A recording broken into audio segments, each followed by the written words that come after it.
여러분들 집에서는 누가 왕입니까? 전통적인 한국 집에서는 리모컨 돌리는 거 보면 알 수 있죠. 텔레비전에 그 채널, 그 주도권을 가진 분이 왕이시죠. 아빠가 힘이 세면 아빠가 채널 가지고 9시 뉴스 보자 딱 트는 거고, 엄마가 왕이시면 아까 8시 뉴스 봤잖아요. 드라마 봅시다. 드라마 트는 거고, 애들이 왕이면 보고 싶은 영화 틀어놓고 보고. 요새는 근데 좀 다르죠. 왜? 방마다 TV가 있는 경우들이 많고, TV 잘 안 보고 인터넷을 보는 경우들이 많은데, 우리가 사는 모든 환경에서는 여러분들 이렇게 생각하시면 돼요. 왕이 있어요. 우리가 인식을 못해서 그렇지, 친구들 관계에서도 왕이 있고요. 가족 관계에서도 왕이 있고, 좀 더 큰 컨텍스트로 봤을 때 내 인생 전체에 왕이 있습니다. 사사기가 그 왕에 대한 이야기를 하고 있는 거고요. 오늘 우리가 읽은 본문 중에 6절에 보면 이런 표현이 있었죠. 그때에 이스라엘에 무엇이 없었으므로? 왕이 없었으므로 사람마다 자기 소견에 옳은 대로 행하였더라. 이런 표현이 나와 있는데, 이 표현이 오늘만 나오는 게 아니라 다음 주 본문에도 나오고요. 그 다음 주 본문에도 나오고 그 다음 주 본문에도 나와요. 사사기 맨 마지막 절이 똑같은 표현이에요. 그때에 이스라엘에 왕이 없었다. 그때 이스라엘이 왕이 없었다. 왕이 없었다. 왕이 없었다. 왕이 없었다라는 건 두 가지로 해석을 할 수가 있는데요. 왕이 진짜 없기도 하지만 왕처럼 삼고 있는 것들이 제대로 왕 노릇하지 못하는 것들인데, 잘못된 것들을 왕으로 삼고 있었다라는 뜻도 되는 겁니다. 그래서 사사시대 전체에 대해서 이야기하고자 하는 가장 중요한 이야기가 바로 이 이야기예요.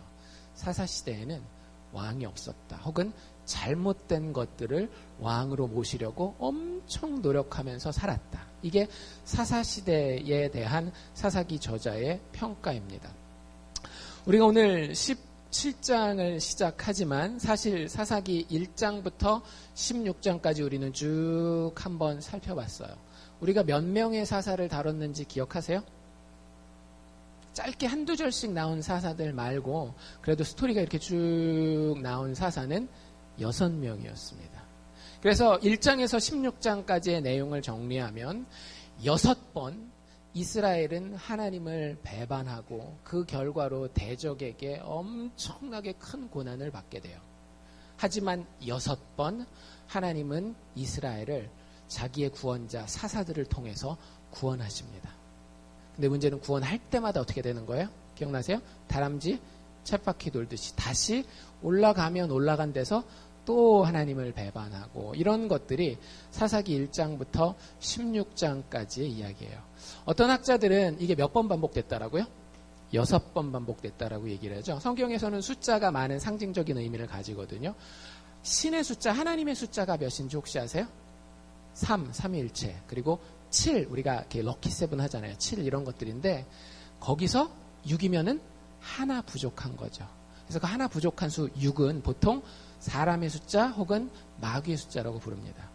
그래서 이스라엘이 계속 노력하고 회복되는 것 같지만 인간의 능력으로 인간들이 왕을 제대로 찾지 못해서 그 인생이, 그 역사가 얼마나 불행한지를 6번의 사이클에 의해서 보여주고 있는 거예요.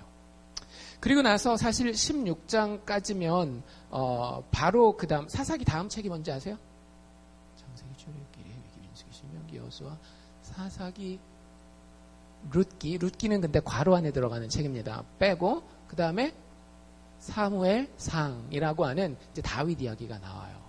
근데 그때랑 바로 연결이 돼요. 사사기 16장 끝나면 사무엘 선지자가 나오는, 그래서 다윗을 찾으러 가는 그 이야기로 바로 연결이 되는데, 그 사이에 17장부터 이 책이 끝나는 21장까지가 여러분들 책 끝나고 난 다음에 맨 뒤에다가 쓰는 거를 뭐라 그러는지 혹시 아세요? 에필로그라고 얘기를 하거든요. 후기, 보통 이렇게 얘기를 하는데, 이 17장부터 21장까지는 후기를 써놓은 거예요. 1장부터 16장까지의 사사시대에 대해서 봐라 이런 사사가 있었는데 그 사사에 구원받아도 또 타락하고 하나님이 또 사사를 보내주시면 또 타락하고 그 6번을 다 보여주고 난 다음에 17장부터 21장까지는 총평을 한번 해보겠다 하면서 사사시대 맨 처음에 일어났었던 한 개의 에피소드와 사사시대 맨 마지막에 있었던 에피소드를 수백 년간을 딱 압축할 수 있는 2개의 에피소드를 딱 고르는 거예요. 그래서 오늘 우리가 보는 17장과 18절에 사사기 아주 초기에 있었던 한 이야기를 소개할 거고요. 그리고 넘어가서 19장, 20장, 21절에서는 사사시대 맨 마지막에 어떤 일이 있었는지를 보여주게 될 겁니다. 근데 공통점은 뭐냐면 그때 뭐가 없었다? 왕이 없었어요. 그래서 사람들은 어떻게 해요? 자기 소견에 오른 대로 내가 생각했을 때에 맞다는 식으로 행했을 때에 우리가 봤던 1장에서 16장까지의 이야기가 계속 일어났다 이런 이야기를 하는 거예요. 그래서 오늘 우리가 읽은 사사기 17장 같은 경우는 사사시대 굉장히 초기의 이야기입니다. 그걸 어떻게 할 수 있는가 하면 17장 넘어서 18장에 넘어가면 단이라고 하는 지파가 있어요. 이스라엘에는 12지파가 있었거든요. 근데 12지파가 처음에 가나안 땅에 들어갈 때는 아주 꿈에 부풀어서 갔습니다. 여러분들 이민 오실 때는 꿈도 있었지만 긴장감이 있었을 거 아니에요. 왜? 오면은 일이 어떻게 될까? 뭐 사업이 잘 풀릴까? 내가 할 수 있는 일은 있을까? 막 이런 생각들을 가지고 미국에 오시잖아요. 근데 미국 초기 개척 시대 때는 이런 일이 있었어요. 미국에서 서부를 개발하는데 동부는 이제 사람들이 많이 있으니까 그 서부를 개발하는데 그 서부의 사람들을 보내기 위해서 서부로 가면 무조건 땅을 주겠다. 영화도 있었거든요. 옛날에 그 톰 크루즈 나오고 데미 무어 나왔던 Far and Away라고 하는 영화 같은데 보면 실제로 이게 줄 쫙 서가지고 빵 하고 대포를 쏘면 말을 타고 막 달려가서 길을 뽑는 겁니다. 그러면은 그 길을 기반으로 한 그 반경 몇 킬로미터가 자기 땅이 되는 거예요. 그러니까 이스라엘 사람들은 마치 이런 환경에서 가나안 땅에 들어간 거거든요. 하나님이 들어가기만 하면 내가 너희한테 땅을 주리라고 아예 딱 정해서 들어갔어요. 근데 하나님이 이스라엘 백성들을 시험하기를 원하셨습니다. 우리 지난주에 아브라함에게 내렸던 시험 기억나시죠? 하나님의 시험은 어떤 시험이다? 우리를 넘어뜨리기 위한 시험이 아니라 우리를 성장시키고 훈련시키기 위한 시험이라고 그랬죠. 이스라엘 백성들도 똑같은 시험을 받은 거예요. 하나님 앞에서 이방신들을 섬기지 아니하고 하나님의 말씀에 순종해서 하나님 뜻대로 뭐 하기를 원하셨어요? 거기에 다른 민족들을 죄를 막 짓고 있는 그 민족들을 쫓아내기를 원하셨단 말이에요. 그게 여호수아 이야기입니다. 그래서 여호수아가 요단강을 건너가서 여리고를 정복하고 아이성을 정복하고 북쪽 정벌하고 남쪽 정벌하고 막 이런 이야기가 여호수아서의 그 기본적인 내용이거든요. 그리고 나서 그 여호수아 다음에 있는 책이 사사기란 말이죠.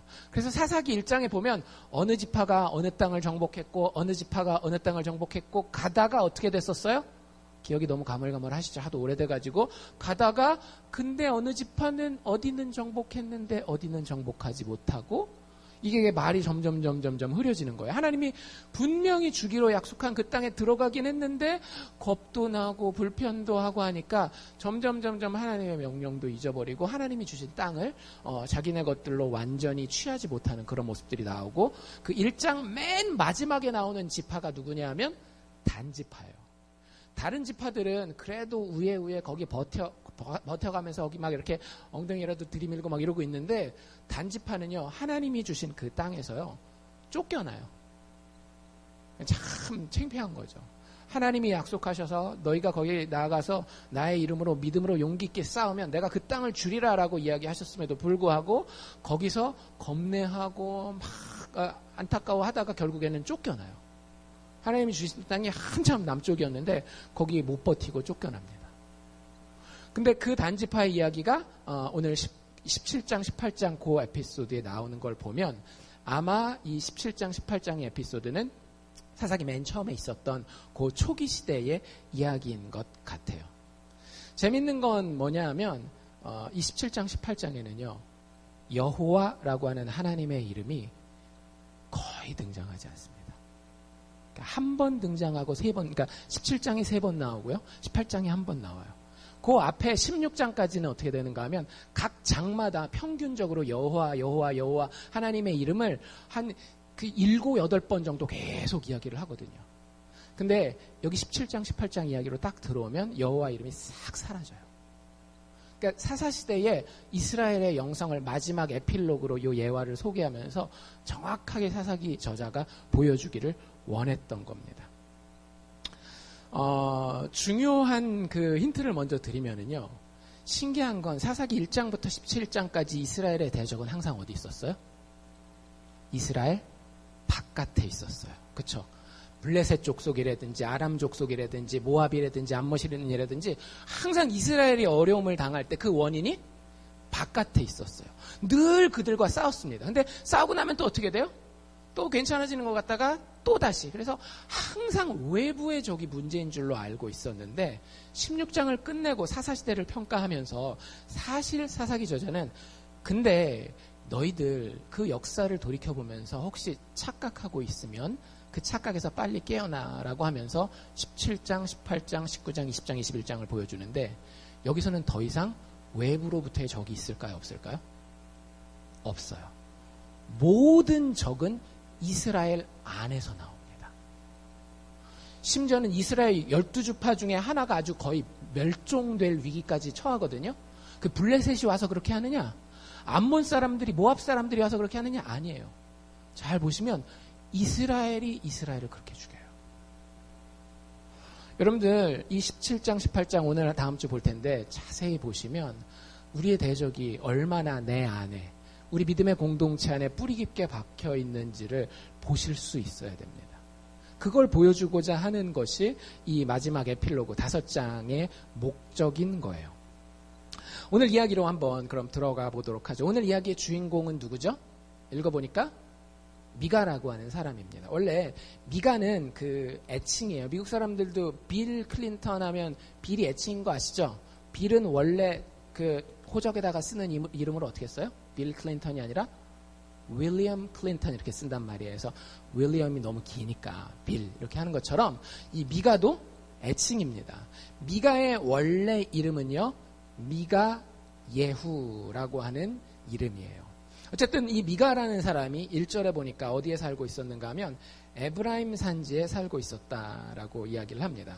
그리고 미가라 이름하는 사람이 있더니라는 표현을 써요. 이게 되게 중요한 겁니다. 성경에서 사람을 소개할 때요. 등장인물을 소개할 때 특징들이 있거든요. 근데 보통 중요한 사람들 소개할 때 어떻게 소개하는지 혹시 성경을 좀 아시는 분들은 패턴을 아세요? 좀 중요한 사람이 소개될 때는 항상 대부분 자기 아버지가 누구고 할아버지가 누구고 이렇게 족보를 소개를 해요. 그게 다 이유가 있는 거거든요. 그런 예가 이제 다음 주에는 나옵니다. 근데 오늘 미가를 소개할 때는 아빠 이름도 안 나오고 할아버지 이름도 안 나오고 족보가 뭔지 별로 중요하게 생각하지 않고 그 사람이 있는데 그 사람이 이름이 미가예요. 이 표현이 다른 사람한테는 성경에 안 쓰여요. 이 사람의 이름이 미가예요 라고 하는 것은 딱 이 미가한테만 쓰이는 거예요. 미가 예후, 미가. 여러분들 이 사람의 이름의 뜻이 뭔지 혹시 아세요?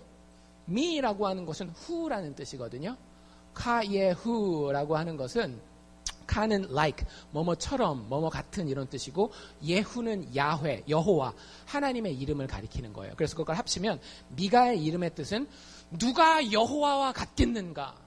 누가 여호와와 비길 수 있겠는가? 이런 이름의 뜻이에요. 답을 몰라서 물어보는 게 아니죠. 이거는 문학적 질문이거든요.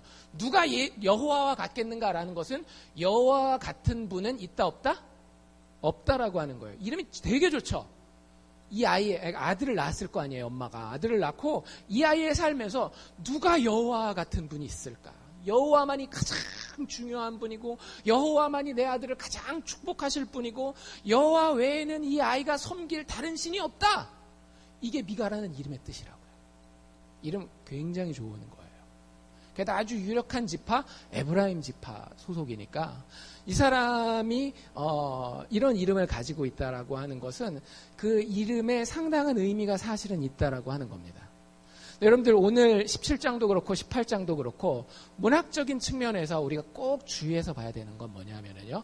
굉장히 강력한 한 가지 장치를 쓰는데 아이러니라고 하는 장치를 써요. 아이러니가 뭔지 혹시 아시나요? 막 그런 것 같은데 나중에 보면 이 뭐야 이런 게 완전 반전의 드라마 이런 것들.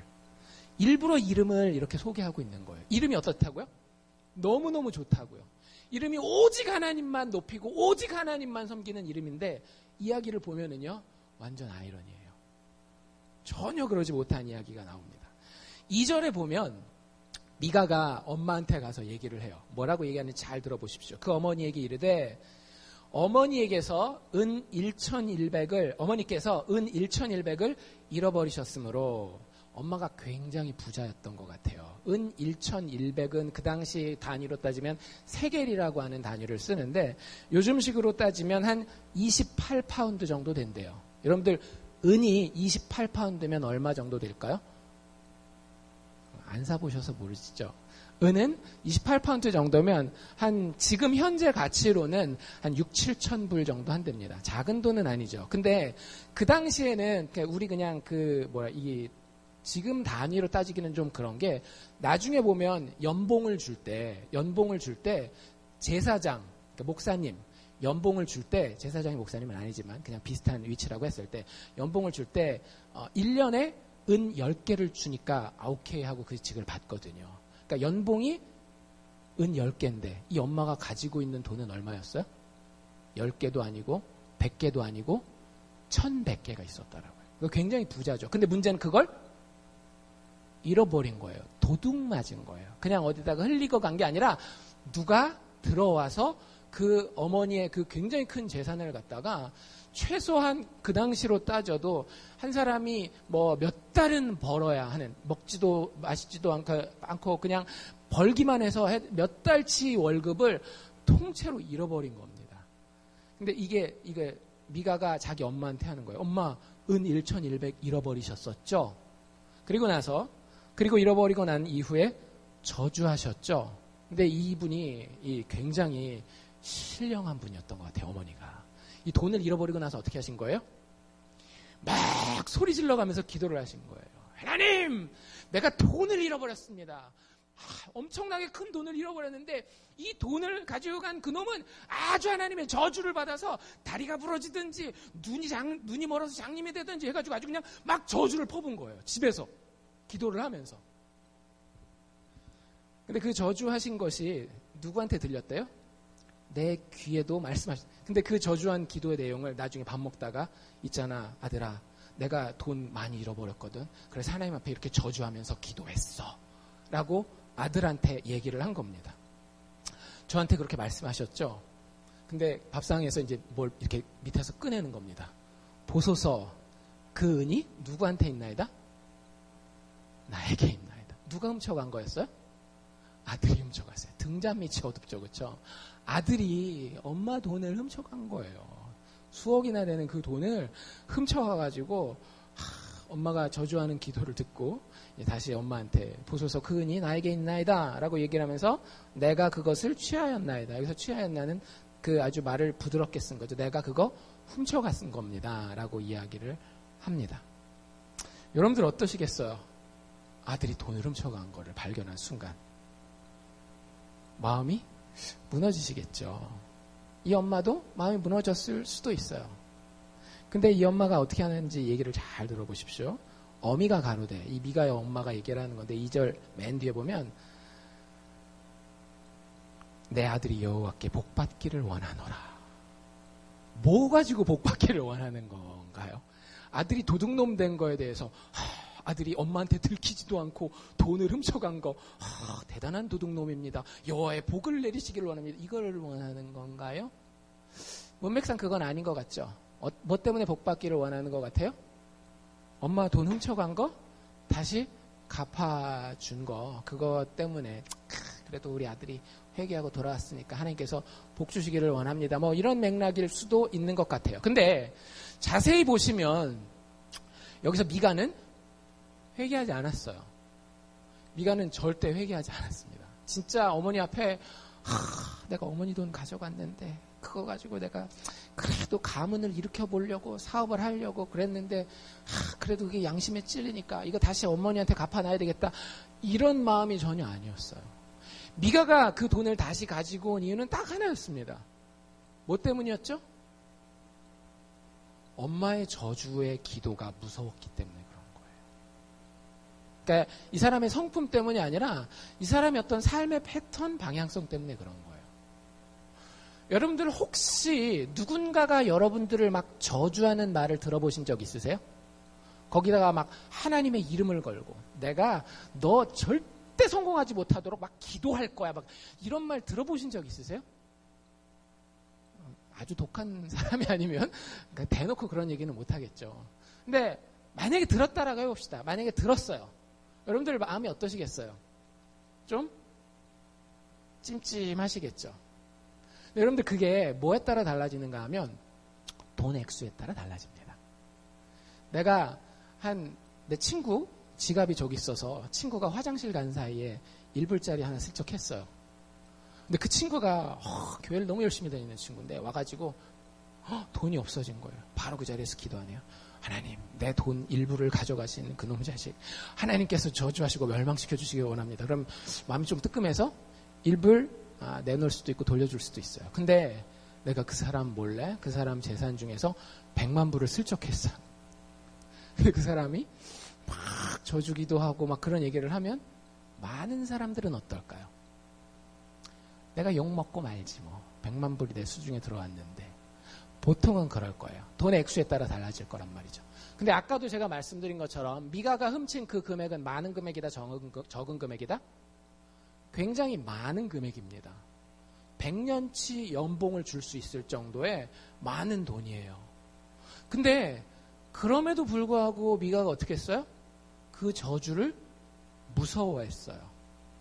이걸 우리가 뭐라고 보통 이야기하는가 하면 굉장히 미신적이다라고 이야기를 합니다. 미가의 신앙은 있었어요. 왜? 만약에 신에 대한 어떤 그런 컨셉이, 개념이 없었다라고 한다면 절대 미가가 이 돈 내놨을까요? 그 저주를 들었을 때 찜찜했을까요?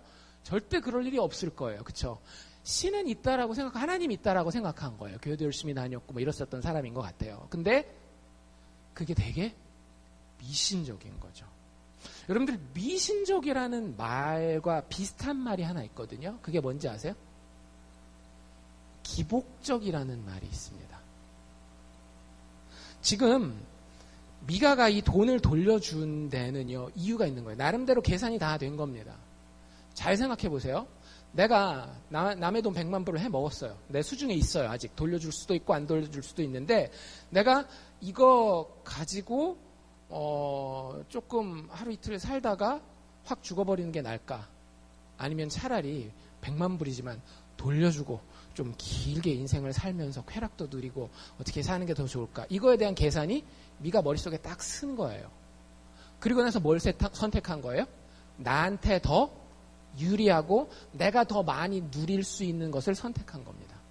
하나님에 대한 개념이 없는 건 아니지만 그 하나님마저도 결국에는 누구의 이익 앞에 줄 서야 되는 거예요? 내 이익 앞에 줄 서야 되는 그런 신앙을 가진 것을 우리가 미신적 혹은 기복적이라고 이야기를 하는 겁니다. 많은 교회에 있는 사람들이 미신적으로 신앙생활해요. 실질적으로. 많은 교회에 있는 사람들이 실질적으로 신앙생활을 기복적으로 합니다. 사실 이 미가의 어머니의 이야기는 그걸 아주 적나라하게 보여주는 거예요. 그리고 사사시대 하나님의 백성이라고 불리었던 이스라엘 백성들이 그렇게 살았다라고 하는 겁니다. 자기 아들을 축복했는데 참 재밌는 건 여호와의 이름을 써서 축복하죠. 내 아들이 여호와께, 신학적으로 자기가 정확하다라는 거예요. 엘로힘도 아니고 야훼, 정확하게 언약을 모세 앞에서 지으신 그 야훼의 이름으로 내 아들을 축복하기를 원합니다 라고 이야기를 하고요. 미가가 그 말을 듣고는 어머니에게 은 1,100을 돌려줍니다. 그런데 그 어머니가 그 돈을 받고 나서 이렇게 구체적으로 이야기를 하는데 3절 중간에 보면 어미가 가로되 내가 내 아들을 위하여 한 신상을 새기며 한 신상을 부어 만들 차로 그 1,100 돌려받은 거 가지고 뭐 하겠대요? 신상을 만들겠대요. 여러분들 10계명 제1계명 제2계명이 뭡니까? 나 외에 다른 신을 섬기지 말라. 2계명 너를 위하여 새긴 우상을 만들지 말라 아닙니까? 근데 여호와를 섬기고 있다라고 하는 이 어머니가 뭐라고 이야기하고 있어요? 내 아들 하나님 앞에 축복받기를 원합니다. 근데 어떤 식으로? 내 아들을 위해서 한 신상을 새겨 부어 만들므로. 여러분들 우리도 그럴 수 있습니다. 내 자식이 하나님 앞에서 복받기를 원하나이다. 내 자식이 돈을 최고로 여기는, 세상의 능력을 최고로 여기는 그런 아들이 되어서 하나님께 복받기를 원하이다. 여러분 이게 아이러니예요. 자식이 잘 되기는 원하지만 그 자식을 엉뚱한 방법으로 하나님의 복받기를 원하는 거예요. 분명히 여호와의 복이라고 얘기했음에도 불구하고 내가 내 아들을 위하여 한 신상을 새기고 한 신상을 부어서 만들 거라는 거예요. 그래서 그 은을 누구한테 드린대요? 내 손에서 이 은을 여호와께 거룩히 드리나이다. 자식을 위해서 억수로 많은 돈을 하나님 앞에 헌금으로 내놓는 거예요. 여호와께. 근데 그 헌금이 어떻게 쓰이기를 원한다라고요? 우상을 만드는데 쓰이기를 원하나이다. 이게 진짜 강력한 아이러니예요. 여호와의 이름이 높아지기 위해서 우리 아들을 축복해 주시고 그 아들을 축복해 주시기 위해서 여호와의 이름으로 제가 우상을 만들겠습니다. 그리고 여호와께 드린다 그랬잖아요. 그럼 여호와께 드리려면 누구한테 줘야 될까요? 지금 이 상황에서. 사사시대에서는 아직 성전이 지어지지 않았거든요. 그렇기 때문에 성막, 그 텐트에다가 예물을 가져가서 바쳤는데 그 성막은 어디에 있는가 하면 실로라고 하는 곳에 있었습니다. 근데 자기 그 은 1,100을 실로에 가져가서 제사장에게 드리는 것이 아니라 뒤에 보면 어떻게 해요? 내가 이제 이 은을 너에게 도로 돌리리라. 여기서 너는 자기 아들 미가를 얘기를 하는 거예요. 훔쳐갔던 그 돈 엄마한테 돌려주니까 엄마가 여호와의 축복을 더해서 우상까지 만들어서 자기 아들한테 다시 돌려주고 있는 거죠. 그 중에 1,100 중에 200은 한 5파운드 정도 되거든요. 이게 또 1,000불이 넘어요. 한 1,500불 가까이 되는데 그 우상 신 하나 만드는 데에만 그렇게 탁 해서 우상을 만들어서 여호와께 바치겠다라는 거예요. 그리고 우리 아들 그것 때문에 축복받기를 원한다라고 하는 거죠. 미가가 어떻게 했을까요? 십계명에도 나와 있잖아요. 내 부모를 공경하라. 그랬으니까 어머니의 말을 잘 따라서 우상을 부어 만듭니다. 그걸로 끝나는 게 아니라 뒤에 보면 그 우상 숭배에 필요한 제사장이 입는 옷 에봇에다가 또 제사장이 점쳐야 되잖아요. 그러니까 미가가 보니까 점치는데 보니까 저 동네 저 우상신 앞에서 점치는 저 사람이 점괘가 아주 잘 나오는 거예요. 그래서 그 사람이 섬기는 신이 드라빔이었거든요. 그 드라빔 점치는데 탁 해가지고 잘 점칠 수 있도록 그 드라빔까지 에봇에다가 드라빔까지 준비해 놓습니다. 그 다음에 자기 아들 중에 하나를 딱 선택해서 어떻게 해요? 그 우상신에게 제사 드릴 수 있는 제사장으로 탁 삼아 놓는 거예요. 아예 그렇게 부모를 순종할 거고 부모를 공경할 거였으면 처음부터 어떻게 했어야 돼요? 엄마 돈을 훔치지를 말았어야죠. 그러니까 여러분들 이 이야기를 이렇게 쭉 보시면 자기 집에 우상신당을 세워서 자기 뜻대로 여호와를 섬기기를 원하는 이 모습. 나중에 뒤에 가보면 아예 그 한술 더 뜹니다. 어떻게 되는가 하면 자기 아들이 제사장으로 있는데 별로 효험이 없는 것 같아요. 그래서 어떻게 하는지 아세요? 길 가는 레위인 제사장, 어디서 또 주워 들은 건 있어요. 교회 다니면서 주워 들은 게 있어서 제사장은 레위인으로 해야 효과가 굉장히 좋대더라. 그게 있어가지고 자기 아들 자르고 길 가던 레위인 데려다가 연봉 줘가면서 내가 먹여 살릴 테니까 우리 집 제사장 해라 해가지고 레위인 제사장까지 둡니다. 그리고 맨 마지막 절에 13절에 보면 그리고 이 모든 것이 다 갖춰지고 난 다음에 미가가 하는 고백이 있어요. 이에 미가가 가로되 레위인마저 이제 내 제사장이 되었으니 이제 여호와께서 언약의 하나님, 죄인들을 아무 값없이 구원하시는 어린 양의 피로 구원하시는 그 약속의 하나님 여호와께서 나에게 복 주실 줄을 아노라 라고 17장이 끝나요. 여러분들 우리가 읽은 이 17장의 이야기는요, 하나님이 모든 부분에 등장합니다. 하나님이 모든 부분에 등장해요. 그런데 하나님은 그 마음에는 전혀 없어요.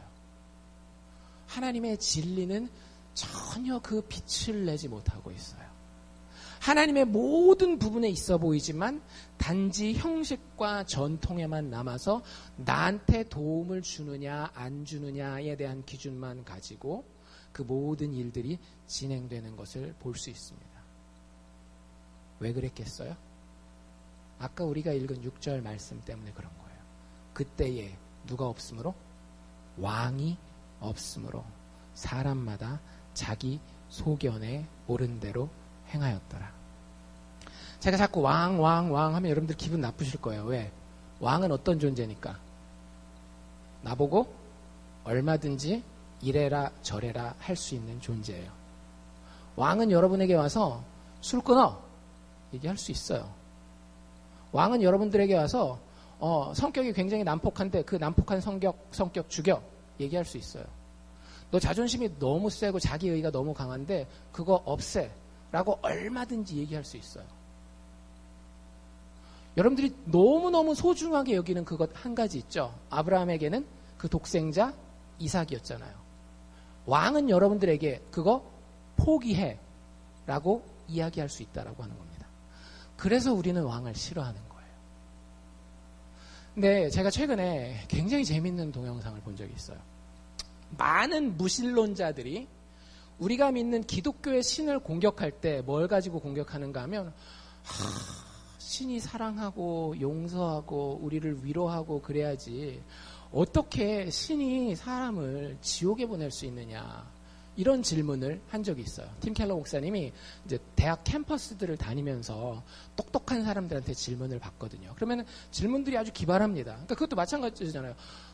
신이 자비롭고 마음도 넓고 그래야지 어떻게 사람을 지옥에다 보낼 수 있느냐라고 이야기를 해요. 근데 그 목사님 뭐라고 대답했는지 아세요? 제가 그걸 보고 내가 성경 다시 한번 찾아봐야 되겠다 해서 찾아봤어요. 근데 맞는 얘기더라고요. 그분이 그런 얘기를 하세요.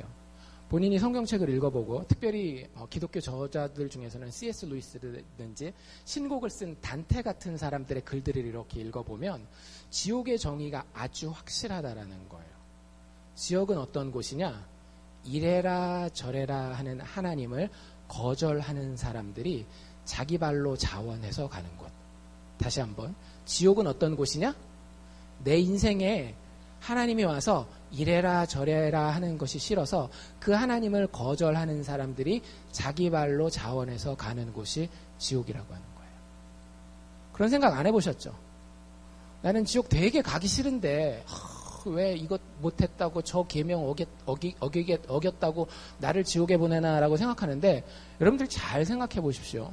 예수님의 비유들 가운데에서도 그 신랑이 예비한 왕이 예비한 잔치자리에 들어가지 못하는 사람들이 다 왜 못 들어갔는지 아세요? 내가 들어가고 싶은데 너무너무 들어가고 싶은데 주인이 너는 안 돼. 너는 깨끗하게 안 살았잖아. 너는 이런 거 안 이루었잖아. 그게 아니에요. 잔치집에 못 들어가는 이유는 뭐냐면 내가 방금 결혼했거든. 내가 방금 밭을 샀거든. 내가 방금 해야 될 게 있거든. 그러니까 나는 잔치 들어가기 싫어 하고 자기가 알아서 걸어서 잔치에서 밖으로 나가는 거예요. 그게 지옥이라고 하는 거죠. 여러분들 그 지옥은 누가 가는 곳이냐면요. 인생의 왕을 두기 싫어하는 곳이 바로 지옥이에요. 제가 단언하건대 인생의 왕이 필요합니다. 여러분들 인생의 왕이 필요해요. 왕이 없었으면 우리의 생존 자체가 불가능했어요. 여러분들이 태어났을 때의 여러분의 왕은 누구였는가 하면 여러분들의 부모님이었습니다. 그분이 여러분들의 모든 것을 주관할 수 있는 권한이 있었던 거 아세요? 여러분들이 뭘 먹어야 될지, 여러분들이 언제 자야 할지, 여러분들이 어디에 머물러야 할지 누가 다 정했어요? 여러분들의 왕인 부모님이 다 정한 거예요. 굉장히 싫으시죠? 자존심 상하시죠? 확 버리고 그 왕 떠나버리면 어떻게 돼요? 죽어요. 생존이 불가능합니다. 근데 이게 머리가 커가고 내 수중에 돈이 들어오면서 조금씩 우리가 생각이 달라지는 거예요. 왕이 없어도 될 것 같은데, 왕이 없어도 될 것 같은데, 왕이 없어도 될 것 같은데, 그리고 그렇게 살아요. 인생이 어떻게 됩니까? 목사의 입장에서는요. 그런 인생들은 다 그냥 좀 무슨 일이 있었으면 좋겠어요. 왜냐하면 장기적으로 잘 되기 위해서. 여러분들 그런 거 있잖아요.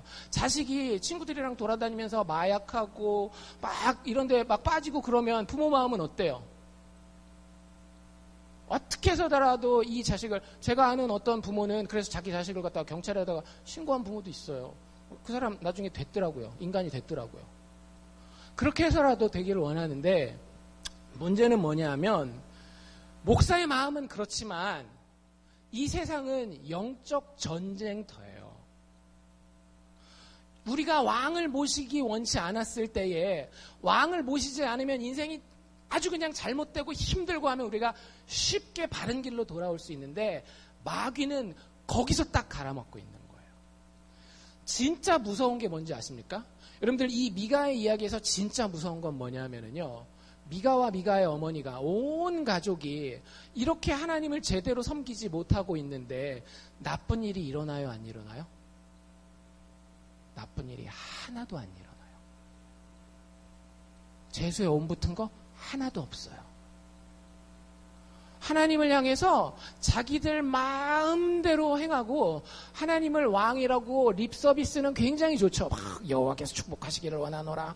여호와께서 우상을 통하여 영광 받으시기를 원하노라. 막 여호와 다 얘기는 하지만 그들 마음 가운데 하나님이 없었거든요.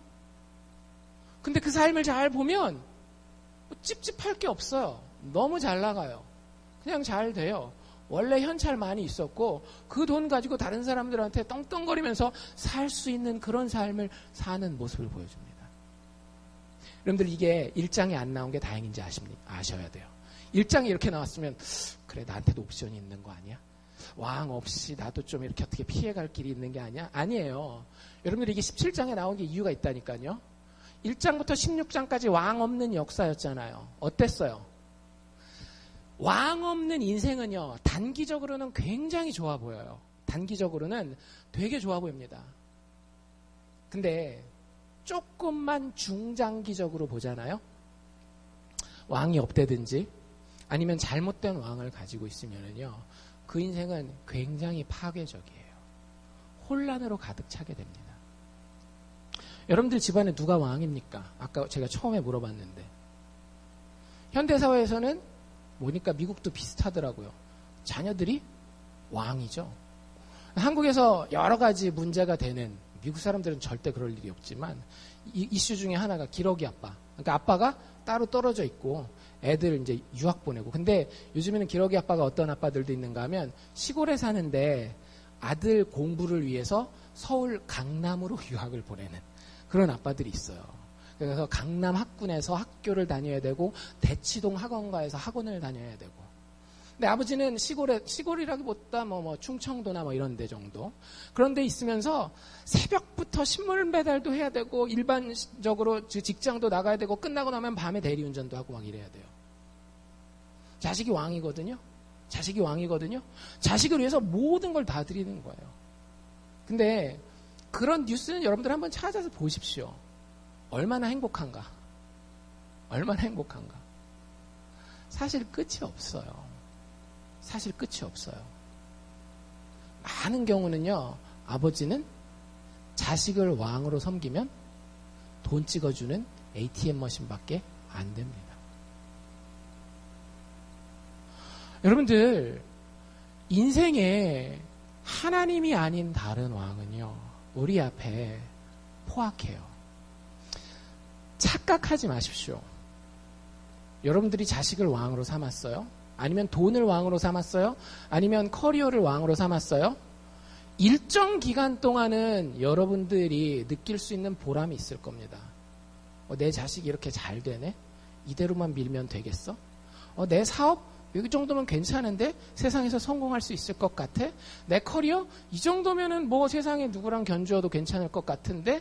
여러분들이 그렇게 왕으로 삼는 순간 여러분들은 여러분들 스스로 지옥의 길을 선택하는 거예요. 제가 너무 과하다라고 생각하십니까? 여러분들 인생을 살면서 내 인생이 꼭 이래야 되나라는 그런 회의감에 빠져본 적 없으세요?